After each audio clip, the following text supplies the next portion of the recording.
दुधी भोपळ्यांचा कमंडलू जलपात्रातून पक्ष्यांची तहान भागविण्याचा अनोळखा उपक्रम. खामगाव प्रतिनिधी प्राणीमात्रांवर दया करा हा संदेश जपत येथील श्री सद्गुरू एकनाथ महाराज भजनी मंडळ गेल्या 2.5 दशकापासून पक्ष्यांसाठी दुधी भोपळ्यापासून तयार केलेल्या कमंडलू जलपात्राचा अभिनव उपक्रम राबवत आहे. या उपक्रमाचे प्रणेते देवीदास शर्मा आहेत. उन्हाळ्यात पक्ष्यांची तहान भागविण्यासाठी मंडळाकडून दुधी भोपळ्यांपासून नैसर्गिक व पर्यावरणपूर्वक जलपात्र तयार करून शहर व परिसरातील विविध ठिकाणी लावण्यात येतात. यावर्षी 20 मार्च पासून हा उपक्रम सुरू असून आतापर्यंत 600हून अधिक जलपात्र बसवण्यात आले आहेत.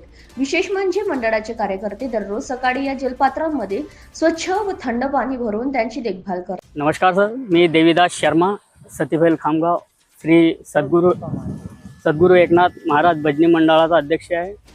आम्ही मागील 2000 मध्ये श्री सद्गुरू एकनाथ महाराज भजनी मंडळाची स्थापना केली आणि भजनी मंडळाच्या माध्यमातून आमचा मुख्य उद्देश आहे की भाई मुख में हो राम नाम और राम सेवा हात में.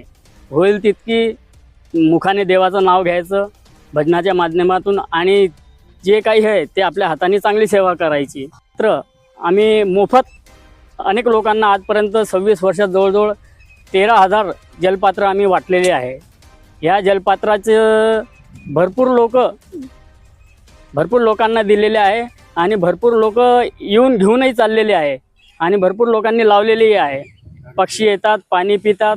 आम्ही एका कमंडलूमध्ये जल टाकतो आणि एका कमंडलूमध्ये दाना टाकतो. दाना आणि पाणी हा आमचा उपक्रम आहे. दुधी भोपळ्यांचा कमंडलू जलपात्रातून पक्ष्यांची तहान भागविण्याचा अनोळखा उपक्रम.